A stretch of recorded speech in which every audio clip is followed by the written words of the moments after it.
If you want to change your Instagram grid layout, here's how to customize it. So launch your Instagram app, then navigate to your profile page.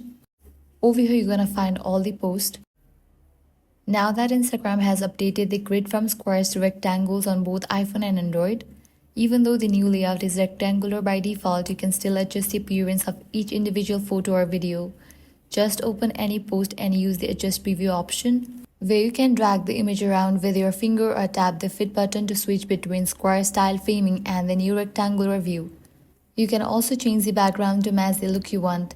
While the shape of each post can be customized, keep in mind that you cannot rearrange the entire grid manually.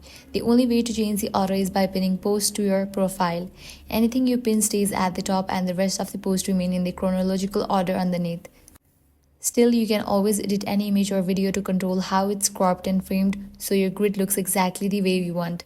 And that's it. If this guide helped you out, do not forget to like, share, and subscribe.